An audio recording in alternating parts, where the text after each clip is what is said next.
Hello, everyone, and welcome to today's Data-Driven Decarbonization webinar. I'm Kelly Mangle. I lead marketing at Clarasight, and I'm really excited to have you all here. Before we begin, there are a few housekeeping items to review. The first is the live poll we have open right now. If you would take a moment to answer the questions, it will help us gauge everyone's goals and level of interest for future webinars. As for today's webinar, it will last 60 minutes, which includes time at the end for questions.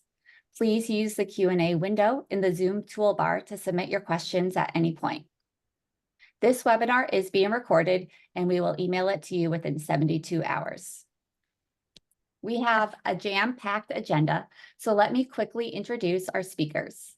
Leading today's conversation, we have Chief Sustainability Officer from Clyde Co, Paddy Linighan, Head of Sustainability from Mackay, Truss, and Clarasight co-founder Philip Charm. The three of them have gathered a wealth of insights and their passion to share with you today. So with that, Phil, I'll hand it over to you to get us started.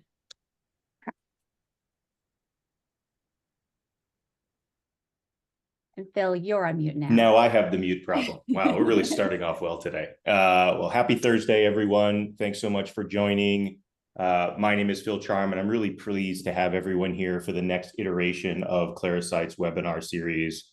I don't think the people with me really need much more introduction, but I'm excited to have each of them tell their story about how they're supporting themselves and others. I think for many of us who have been part of this journey on trying to drive emissions reduction, it's always inspiring to see leaders who not only are addressing emissions and building it into their strategy for their own organizations, but really feel it's an imperative for them to help shape and influence and support others. And I think Paddy and Chris are two fabulous examples of that. So thrilled to have them part of this conversation and telling their story. We're really going to spend the conversation on a couple of areas. One, sort of talking about why and where we are in this journey around sustainability. Two, really thinking about what is the journey and having Paddy tell his story about the successes, failures, trials, and tribulations that they've gone on. And then finally, letting Chris talk a little bit about how he's supporting and partnering with Clyde Co, but also what he's seeing more broadly in the market. And hopefully that'll really facilitate and create a bunch of questions that we can use at the end to wrap things up. And so with that, I think we'll kick it right off. For me, and I get the chance to meet with business travel leaders and buyers and sustainability leaders probably 20 times a week, I think people are feeling that we're at this moment of inflection. Over the last number of years, particularly in Europe, the rigors and structure around emission reporting have been core to what we've been talking about, focusing our energy on and investing our resources in. And now there's been this change, and it started with the advent of CSRD and being driven by CSDDD and many other things, where we have to actually pivot our focus and our intention towards emissions reduction and taking action and showing progress. And that's really forced us to reimagine and rethink what it is the role of sustainability is and the sustainability program is, and start to think about how we transform our business in service of these things. In my experience, what I've seen so far, not only in the sustainability industry, but in the 20 plus years that I've been in this market, is that when you're thinking about having to transform an organization, there are really three primary catalysts for change. And within emissions reduction and business travel specifically, this is no exception.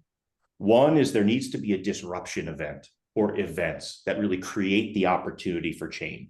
And certainly we're seeing that with regulatory environments, with CSRD being the best example, but also in travel specifically, COVID really disrupted the way we work, and it's created the opportunity to redefine a new normal as we reemerge and reengage with our customers, our clients, our team members, and our stakeholders more broadly.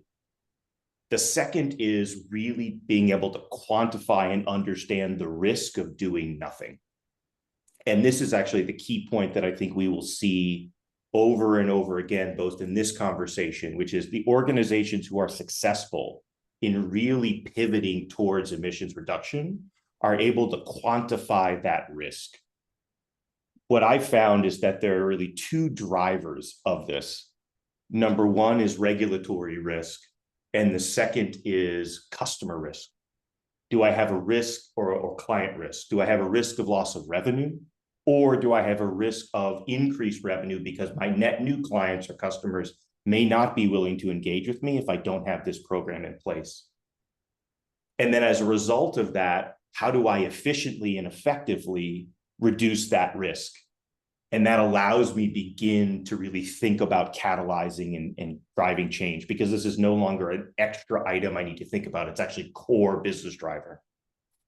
And then finally with that, it requires a rethinking of how we use our data to help inform decision-making. And what we see very commonly across sustainability, but particularly in the travel space, is the need to pivot to look forward rather than looking backwards. The travel industry and the capabilities and technologies have all been focused on risk, cost, mitigation, looking backwards. But when it comes to sustainability and emissions reduction in travel, we really need to think about forward. If I do nothing, what will my business look like at the points I need to hit in the future? And then therefore, what do I need to do differently starting now to bridge the gap between where I'm headed and where I need to go? And that's really been what Paddy and Chris are helping drive more broadly. And so with that, I'd really love to turn it over to Paddy to talk a bit more about his journey and the evolution he's been on. Thanks, Phil. Good morning, good afternoon, all. For those that don't know, Clyde Co are a global law firm, and we focus on clients in those sectors which underpin trade and commerce. So our core trade sectors upon which we focus are insurance, energy, marine and natural resources, projects and construction, aviation, commercial disputes and corporate advisory, all of which are undertaken through our 6 regions of operations. Post preparation for the slide for today's show, we've just completed our 2024 financial year close, and global revenues have increased by just under 8% and now stand at circa 850 million GBP. Our growth objective is to generate revenues which exceed 1 billion GBP within the next 18 to 24 months. But accelerating business travel decarbonisation against this growth objective is becoming even more challenging for us as an organisation. But if I was to say what one thing from what I'm going to cover off in the next few minutes I'd ask you to take away is, if you're not on your journey yet, find the pivot that moves it from moral to a business objective and get started. Don't let perfection get in the way of progress. We've got to make change happen. Our sustainability journey really began in earnest in the spring of 2021, when we restated our commitment to operate in a much more responsible manner, including demonstrably minimising the impact our operations were having on the environment. Prior to that, our strategic approach had been one you could describe as being precautionary. And so the impetus really was slow at first, and it was still perceived as that moral rather than that business imperative. When we actually understood our footprint in the winter of 2021, we understood that our emissions footprint is not out of kilter for businesses operating in the professional services sector or indeed corporate occupiers. In that regard, very little, only something like 5%, actually resides in the energy you purchase and consume. The remaining 95% sits in your supply chain. And for us, a third of that sits in our business travel and employee commuting. But spring 2022 saw our tipping point for action. This was the insertion of formal short-term decarbonisation goals into a legal services agreement, which ran from 2022 to 2025. And this was won by our top 10 global clients, the insurance company QBE. The prior somewhat nebulous 30-year window between 2020 to 2050 had been drastically reduced to a 3-year window for reduction. And now there was a real and present incentive for current partners to fix the cost that was at this time being left to the future generation of partners to solve. And more interestingly, a failure to achieve these decarbonisation goals, irrespective of how good a lawyers we were, would preclude us from contract renewal and or extension. So we had a real risk of revenue loss. In addition, our COVID experience had also highlighted additional risks that complemented the need to manage our people whilst travelling to satisfy our duty of care. So we had to shift our focus. We were able to pivot the debate with the management board from being that moral to now being a business imperative. We were now talking about the hard cost of action rather than the cost of inaction and the real risk of revenue loss. At that particular point in time, it was seen as a little bit unique, but the real risk of revenue loss was circa 25 million. We've been monitoring our clients' sustainability strategies in the sort of last 36 months, performing market analyses and revenue risk analysis. As at the 2024 close, which I've just referenced, our 850 million, 21 out of our top 25 clients now have carbon reduction strategies, of which 18 of them are some form of science-based net zero commitment running from 2030 through to 2050. These 18 clients alone account for 33+% of our global revenues. So for us, travel decarbonisation, in order to meet our net zero goals, we have to get there, or else right now, 300 million of global revenues at risk. We need a forward-looking approach as to balance emission reduction targets against ambitious growth targets. We are seeking to grow the business, as I mentioned earlier, by over 1 billion, or to be over 1 billion in the next 24 months. That's 16% growth. But we recognise that we are part of a client's Scope 3 emissions, and as such, we need to reduce our own emissions impact if we are to meet their targets. We've set ourselves ambitious targets, 50% reduction in Scope 3 by 2030, and 90% reduction across all scopes by 2038. In order for us to do that, this requires us to reduce our emissions associated with business travel by some 4.5% per annum. So we're trying to reduce our business travel by 4.5% at the annum, at the same time as we're trying to grow our business by 8% per annum. It's a bit of a contrast, it's a bit of conflict. So in order to understand what we need to do, we need to have a data-driven approach to support what-if analysis to look forward, to identify what it will take and where for us to get to our goals and how to align it to those business growth and objectives. Aligning forecasts and potential scenarios here to business realities is critical. But due to the nature of our industry, it's not realistic at all to expect a complete cessation of business travel. Business travel is key to how we develop some of our business lines. But we can make responsible business travel choices, which can impact on our overall greenhouse gas emissions. We need to reframe the culture of business travel, striking a balance between sustainability, fiscal responsibility, the maintenance of quality relationships both across our teams and our clients across the globe. We must consider alternatives to travel before we agree to travel in person. And one of the messaging we've got within our own Zeros One campaign within Clyde Co is that everyone in Clyde Co will have and has a part to play in it, because we all contribute to our emissions footprint and we can all contribute to reducing it.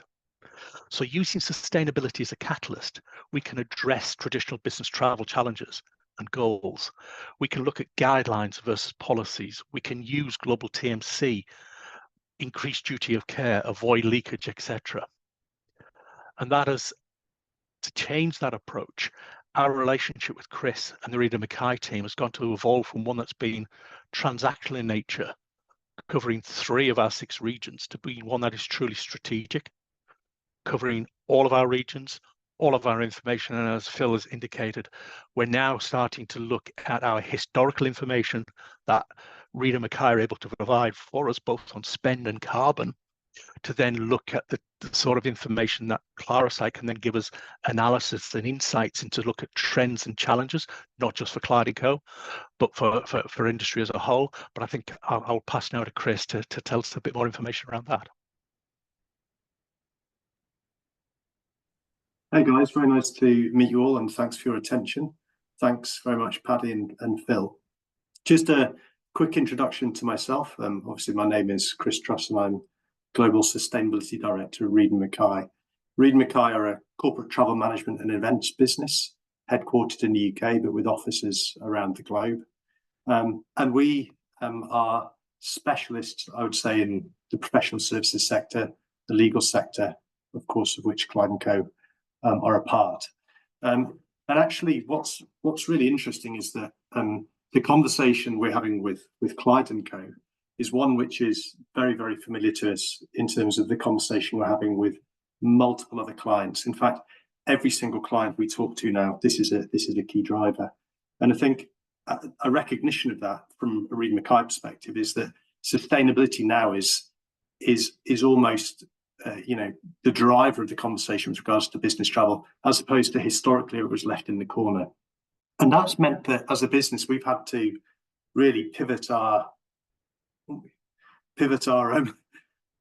service proposition to make sure that we are meeting the needs of our clients and we're able to help them. Historically, travel management companies were very, very good when it came to helping customers manage their financial budgets, for example. Now we need to, oh, sorry, Kelly, you're right there. The screen's going a bit funny. Yeah, okay, no worries. I think it's the wrong slide. So just. Oh, that's okay. Don't worry. That slide's absolutely fine, Kelly. Don't worry. It's okay. It's okay. Yeah, don't worry. Sorry, everyone. It's a technical issue. So for us, it's absolutely imperative that we deliver and develop the right products, services, and solutions that meet the needs of our clients.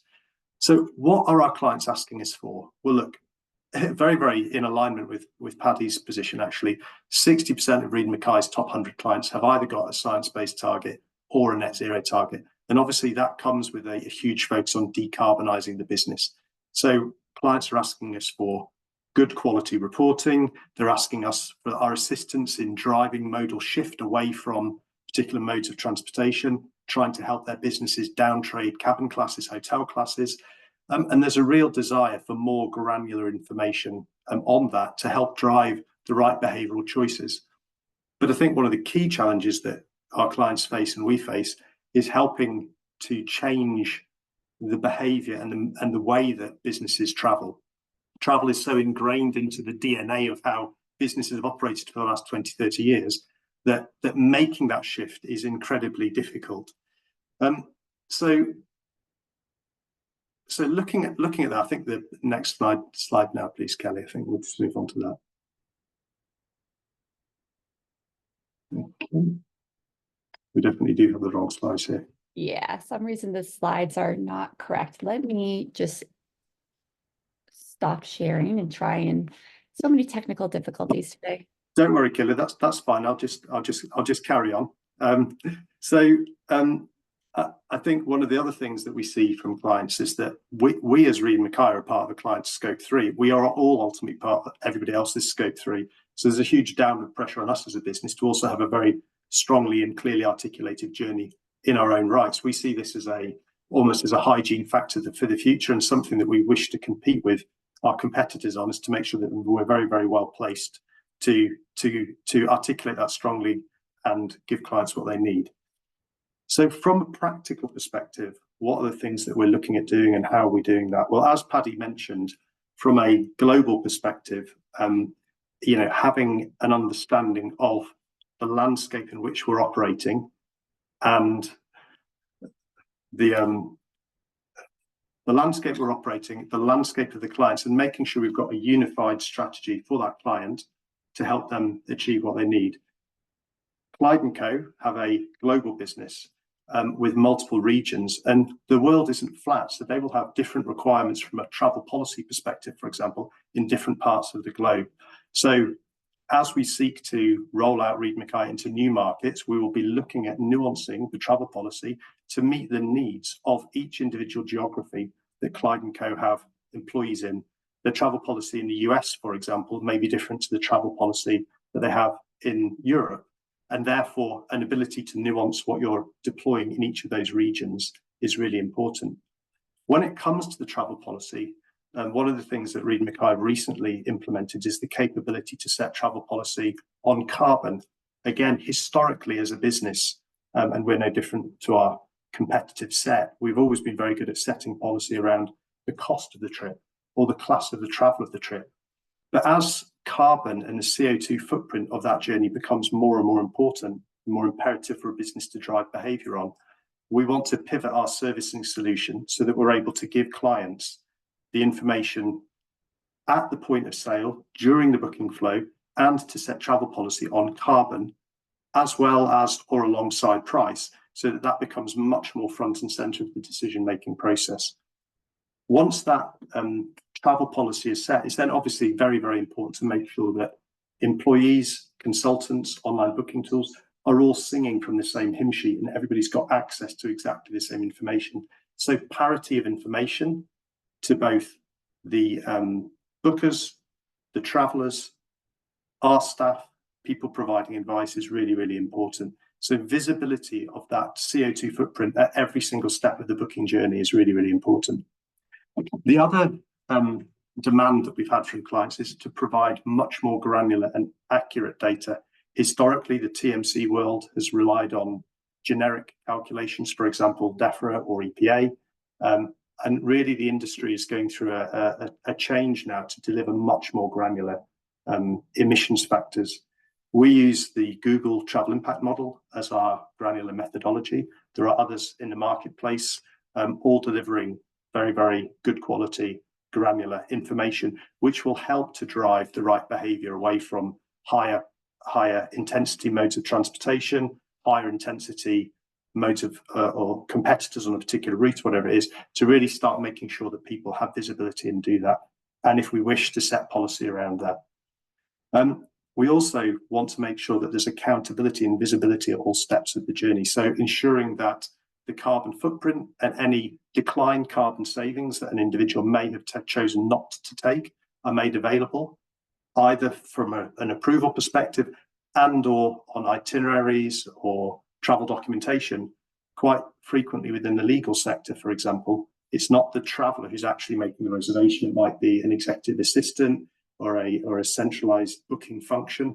So actually, the parts of the business that are actually undertaking the travel are often removed from the booking process. So therefore, making sure that there's a reinforcement of that information at every stage is really, really important as well. Excuse me. And then I think to round all of that off, once we have our travel policy before the booking is made, that's embedded into the flow of the journey and the process through which you make that reservation. It's then really, really important to have accurate, high quality data at the back end.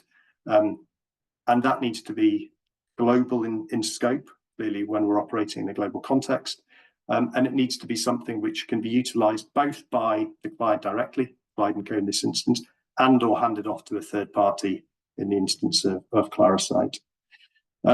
So I suppose the fundamental point here is that over the past 2 to 3 years, we've really seen a sea change or a pivot in the marketplace whereby historically the market demanded highly accurate information around price, service type, etc.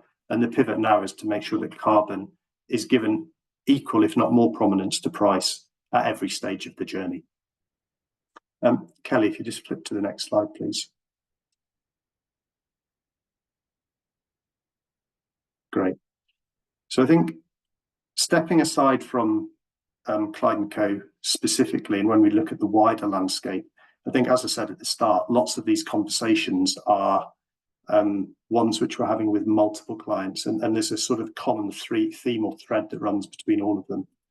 There's definitely a desire to shift to more granular emissions factors. That's a clear demand signal from the marketplace. It's what everybody expects, and it's what's being delivered. But I think taking a step below that, there is still a need within the marketplace for a wider understanding of those granular emissions factors, and also an acceptance of them as a bona fide calculation. If we look in the UK marketplace, for example, DEFRA is considered the sort of the gold standard, if you like, in terms of carbon calculation, and that's what most businesses would have set their baseline years on. So as we move to a more granular emissions factor in terms of trying to drive that behaviour, when we're reporting at the back end, we want to use that more granular emissions factor, but that needs to be accepted by the auditing teams that we work with, by CDP, by the wider market in general. And I think that's definitely a conversation which is ongoing. Obviously, IATA have brought out their own granular emissions calculator, which again needs to be sort of rubber stamped and given the seal of approval. So that wider piece needs to be covered off. We're seeing lots of activity from the airlines who are very focused on starting to sell sustainable aviation fuels directly to corporates. That's coming in partnership with some of the SAF mandates that we're seeing, certainly here in the UK and in the EU. And as those SAF mandates start to bite and start to come into fruition, then we're going to see more and more focus from the airlines selling on that to the corporate clientele.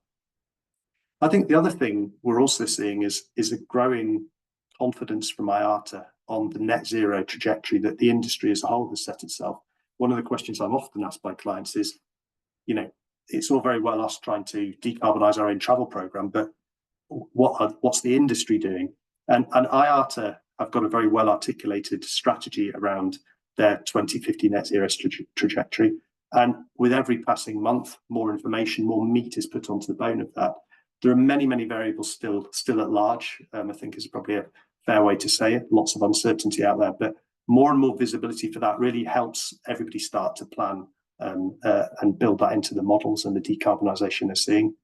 And then, I guess, from a personal perspective, we also see an increased demand from our clients for carbon compensation solutions in general, offsets, and the direct purchase of sustainable aviation fuels. So that's just a quick snapshot of really what we're seeing in the market, the kind of questions we're being asked by clients. I'm more than happy to answer any questions that might come in on that in more detail. But just as a quick summary, I think the only way that businesses like Clyde Co are going to be successful in decarbonising their business is having access to very, very high quality granular data that gives them a really, really clear viewpoint on where they are, making sure that data is visible throughout the booking journey, and then is available to them to actually understand how they can affect change into the future and what they need to do to get to the next step. And that's probably quite a good point for me to hand back to Phil, because obviously that's the focus of the Clarasight business, but hopefully that was interesting, and happy for any questions later on. And sorry for the call with the slides. Cheers, Phil. Well, if you don't have a webinar with at least one technology problem, then you haven't been at a webinar. Thank you both for this. I think there's so many valuable nuggets that I want to make sure we follow up on. But there was a really timely question, Chris, from what you just said, which is when setting policy on carbon, are you seeing it typically being done on absolute or intensity-based metrics per trip or per traveler? Like, what are you seeing in those trends as you have rolled out that capability internally? Sorry. From a travel policy perspective, we're seeing lots and lots of policies set based on fairly obvious factors at the minute, which would be, not allowed to fly business class, you have to fly premium economy. You have to take a 4-star hotel instead of a 5-star hotel. But what we've started to see coming in now is demands from clients to set thresholds. So, for example, that would be, you're allowed to book any flight you want between London and New York, as long as it's within 10% tolerance of the lowest carbon flight available on that particular day. Okay, great. Then you're allowed to book it. But as soon as you go over that 10% tolerance or threshold, then you need to seek additional approval. We've got other clients looking to set policies around, quite simply, you have to take the lowest carbon option on a particular day. And if not, you have to provide reason codes for why you're doing that. So, for example, well, I had to take the earliest flight in the morning, even though it was 10% higher carbon, because I had to be at a client meeting for 9 a.m. in the morning, whatever it might be. And I think the first iteration of this is lots of clients are just trying to understand what's driving their behavior. I mean, not to be glib, but is everybody taking the highest emitting option because they happen to have a frequent flyer card with a particular airline that they want to get the points on? Okay, well, that's not going to be acceptable. But once you understand that, you can actually manage that behavior. I think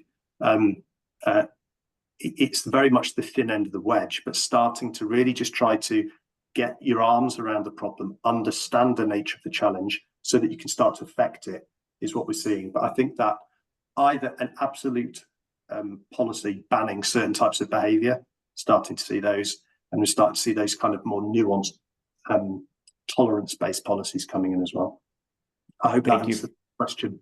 Yeah, I think it does. And it brings up a really good point, because I think oftentimes what we hear when we're working with our customers and clients is this tension that Paddy talked about, which is how much should be guidance, how much should be carrots, and then how much should be sticks, which is policies. And I think one of the things that we see, and this is particularly true in client service oriented industries, where there's so much focus on I'm optimizing and prioritizing my decisions on behalf of my clients or my customers, and everything else is secondary, is that policy by itself isn't actually the tool that is most successful, because it does create friction in trying to embed sort of an emissions program into the business structure and the business context. So, and Paddy, I know you've thought a lot about that. Curious how you thought about that balance, because I think you're rolling out both a sort of a policy-based approach as well as a guidance and empowerment sort of type of structure within Clyde Co.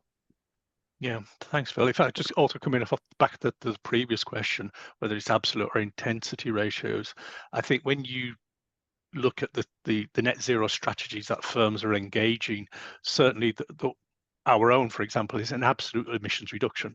So we have to tie that sort of policy making towards that absolute emissions reduction. But no pun intended, we are on a journey. We are moving from a cost-based budgeting through to carbon-based budgeting ultimately. But coming back to the specific question, the socializing of the business travel within Clyde's, we've actually taken a step back in order to create the sort of the principles.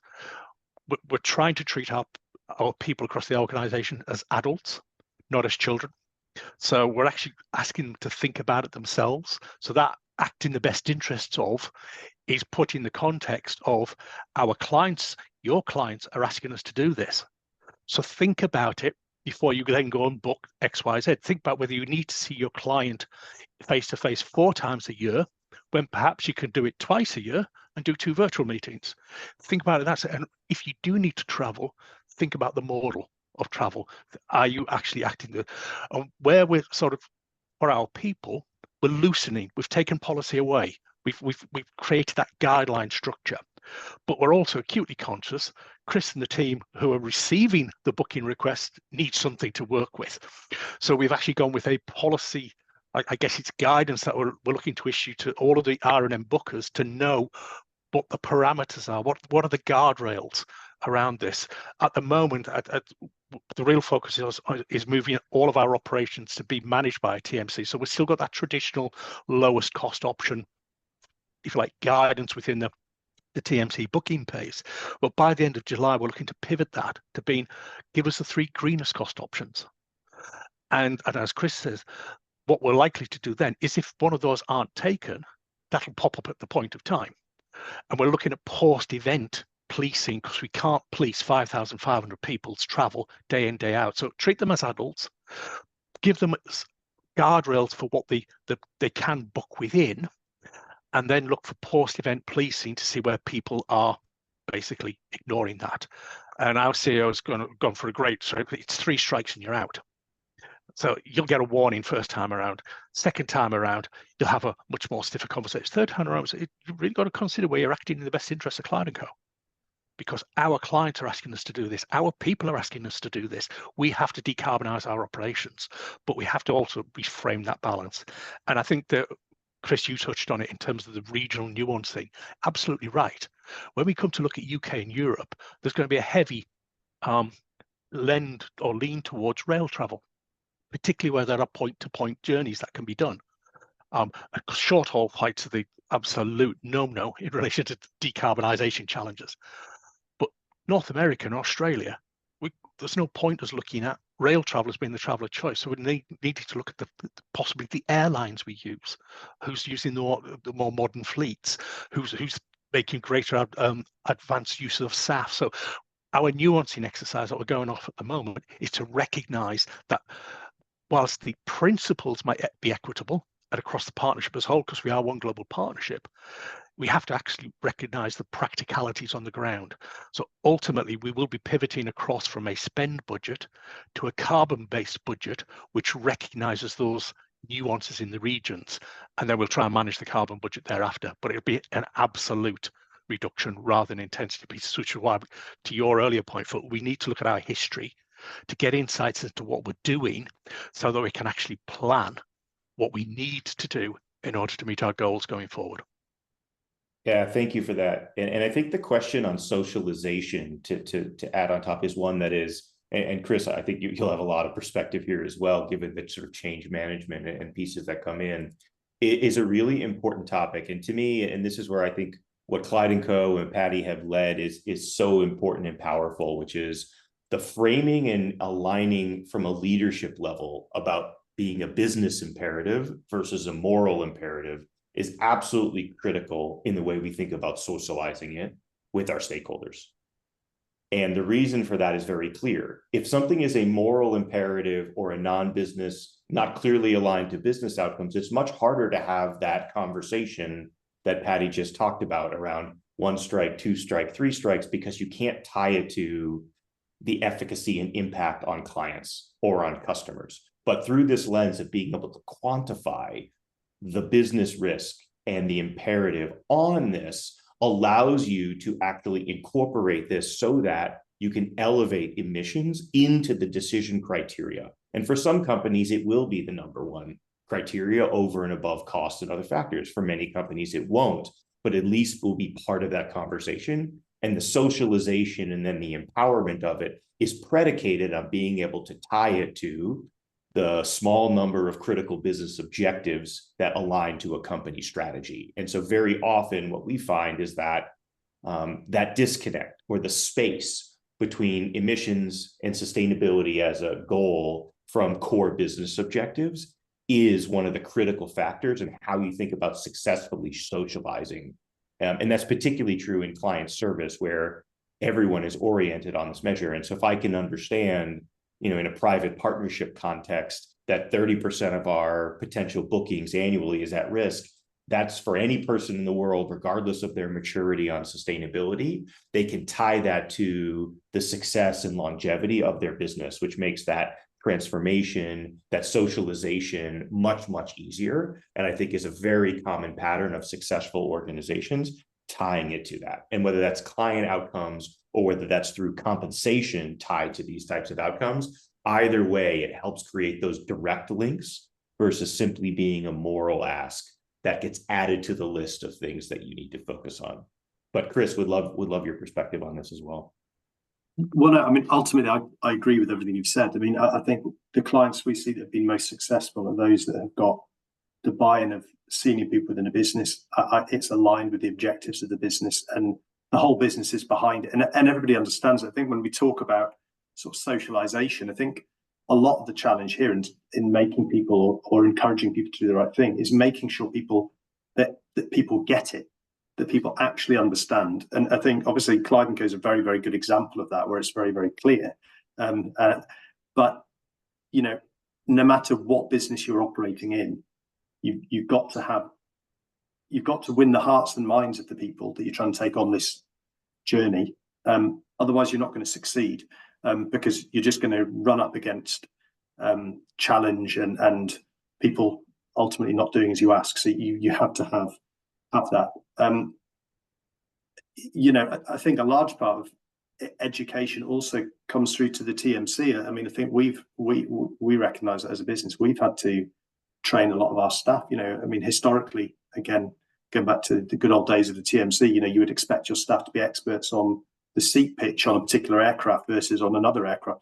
Now we expect our staff to understand why it might be that one particular carrier is more efficient than another, and to be able to advise a traveller as to why we're making a particular suggestion for them, or why, when we're providing the 3 lowest green quotes in the Clyde Co situation, to explain the rationale behind that. So actually, it's quite a big educative change within our staff base as well as within the client staff base. But ultimately, that's the same requirement is driving that. People need to understand what it is they're trying to achieve, why you're trying to achieve it, and the more that you can tie that to the success of the business or their compensation, as you put it, or whatever it might be, I agree. It's definitely the way forward. Well, to that, as a follow-up, Chris, would love your perspective on what you're seeing. Carbon budgets have become sort of an en vogue conversation if we look at over the last 9 to 12 months. Are you seeing an uptick and a pickup of that? Are you seeing a mix? Like what does that look like? Yeah, I mean, So it's without shadow of a doubt that if we look at our wider across the client base, the legal sector is the one which is the most advanced in terms of this kind of thing. We've got, I'd say, a decent number of clients that either have already set carbon budgets or are in the process of doing that, certainly within the legal sector. For me, it's just a question of time, because, as I said, if you go back to one of the opening statements, 60% of our clients have got SBTIs and or net zero targets. The only way, there are only so many stones that they can lift up to look for opportunities to reduce, and corporate travel is a very, very large one for any professional services organization. So the only way that you're going to be able to manage that is by setting and managing your travel program, either in totality based on carbon or in partnership carbon and money. But so that's definitely the direction of travel. We have active client examples already doing it, and we've got many, many more that are on the journey. If that answers the question, Phil, I hope. It does, yeah. I think we've certainly seen a significant uptick. I think the adoption of it can be in multiple forms, but it requires some advice and thoughtful counsel about how to implement. I mean, absolutely. The way that you implement said carbon budgets is challenging, and obviously depends very much on the shape and size and requirements of the individual business. But yes, the practicalities of setting carbon budgets is probably much harder than the desire to set a carbon budget, should we say? I certainly agree. I certainly agree with that. And it looks like we've got a few more questions coming in here. One question coming up here is, how are you managing the issues, and this is probably both for Chris and for Paddy, of greener travel options being more expensive or more time consuming than high carbon alternatives? And I think, Paddy, would be great for you to talk about it as you think about the air to rail transition in Europe, where I think we see that tension a lot on that alternative lens, and then more broadly. Absolutely. Just coming off the back of the carbon budget setting discussion, part of the reason we are still transitioning is we want to make sure we're putting the carbon budgets in the right place, because we know we've got an absolute reduction target to hit.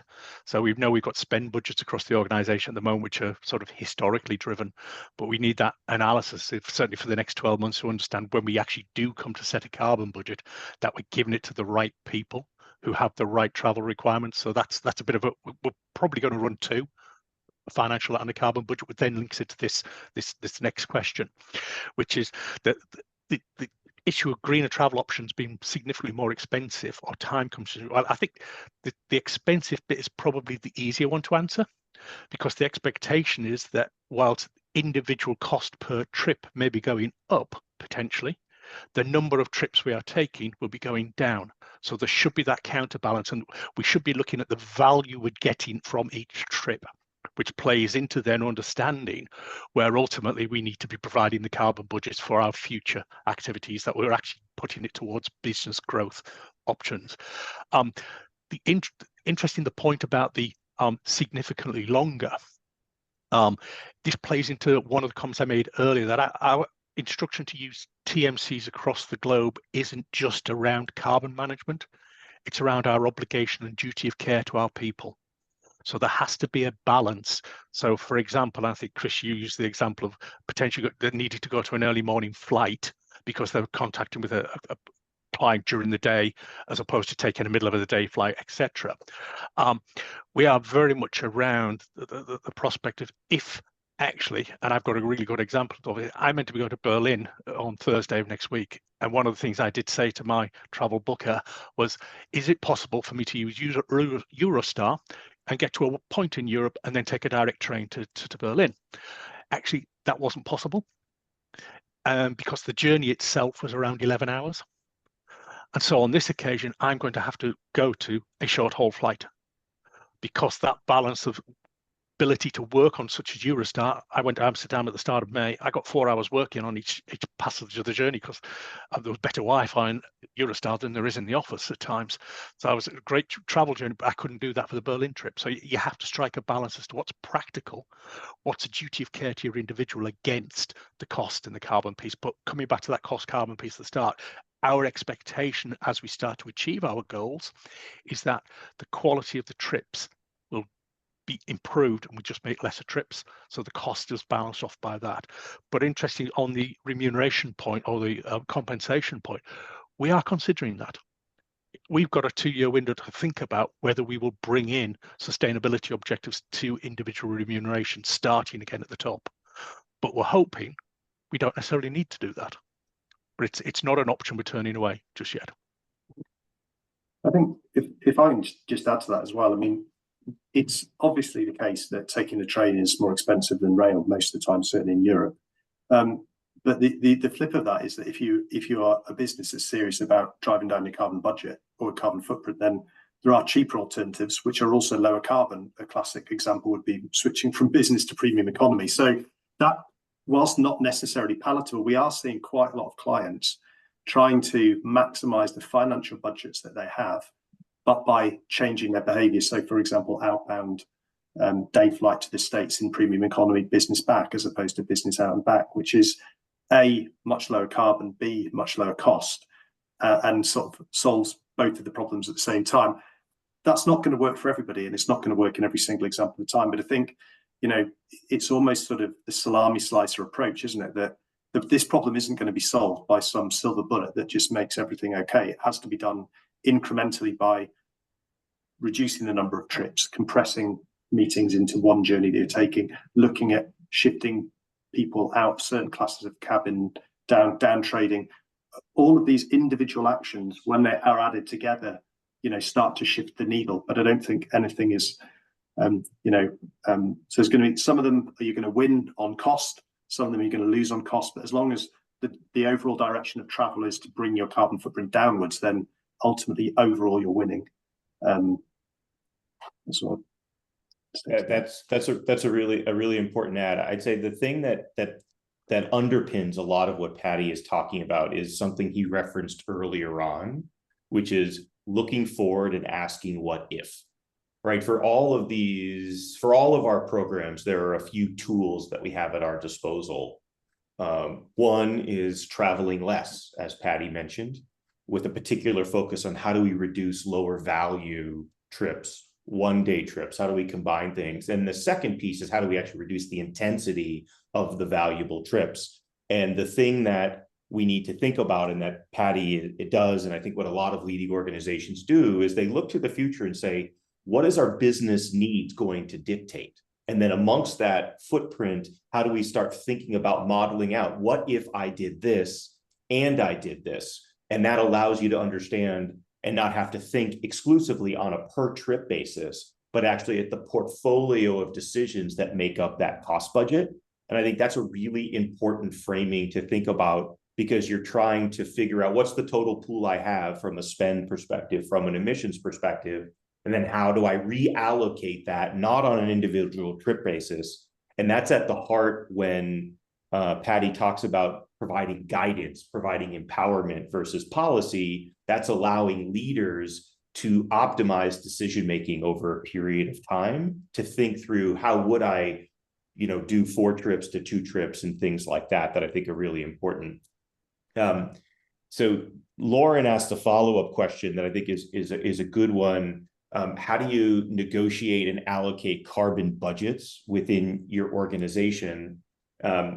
Maybe I'll take a first pass, and then Chris would love to know what you're seeing with your clients, which is I think we're seeing 2 evolutions of carbon budgets in organizations.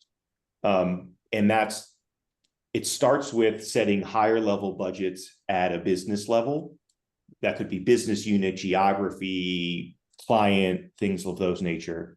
And then what you tend to see as that rolls out and permeates is you see organizations and individuals start to treat those budgets like they treat other budgets. So it tends to be cascaded down. And so the high level budgets tend to be allocated in combination between finance and sustainability, and travel usually provides input into that to think through what have you done last year? What are you looking like next year? How should we be allocating that across our larger businesses? And then as you push things down in the organization, depending upon the type of business, the part of the organization, you will see leaders start to cascade ownership of those budgets down, very similarly that you see other types of goals and budgets being deployed in the organization. I think it's the most important thing to recognize is that trying to implement new processes, approaches, and policies for carbon are really hard in large organizations. You want to align and adopt and feed into the existing patterns of behavior that people understand. And so for us, what we find is the most successful carbon budgets follow and map the way the organization does other budgets in the business. So it follows that cadence of review, it follows that input process, and follows that allocation process throughout the business. But Chris, would love your perspective here too. I mean, to be honest with you, I would agree. And where we've seen clients implement carbon budgets, broadly speaking, they follow that basis. They're allocated in exactly the manner that you've described. A degree of variety, but on the whole, that's the sort of the route of travel that we're seeing. Gotcha. Yeah, I think it's been a really important one. Sorry, go ahead, Paddy.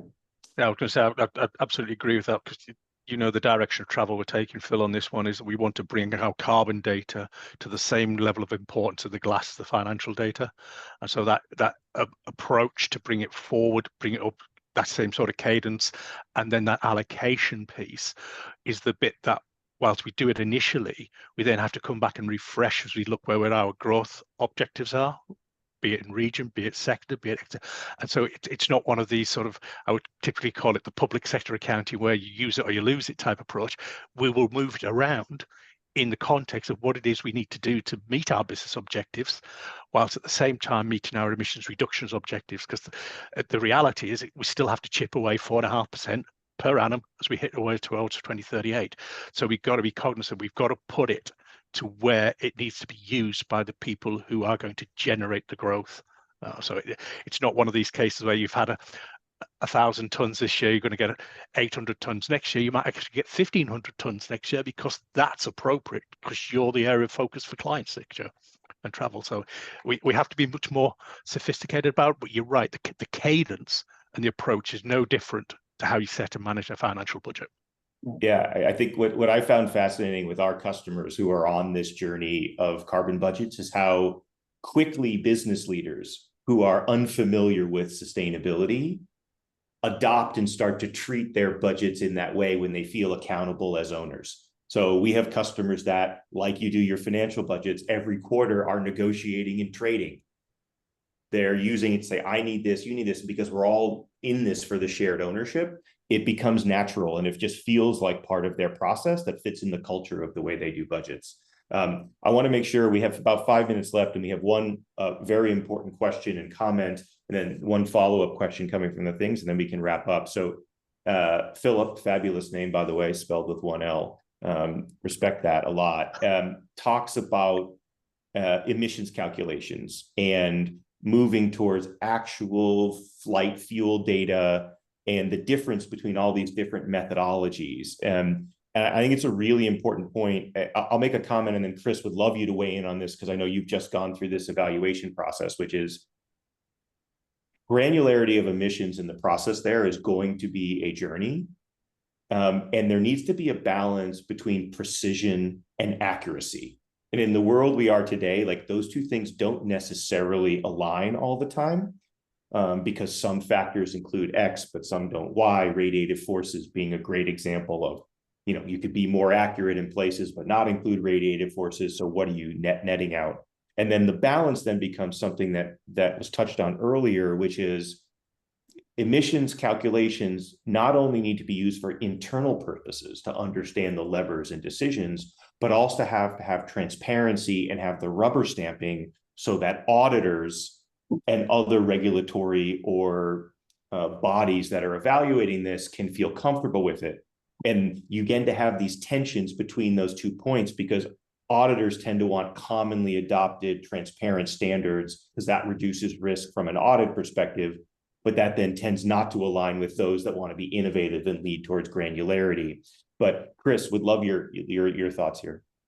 Yeah, well, I mean, exactly that. So this is what I was trying to reference earlier on. You know, we've had a proliferation of different methodologies in the market over the last 3 to 5 years.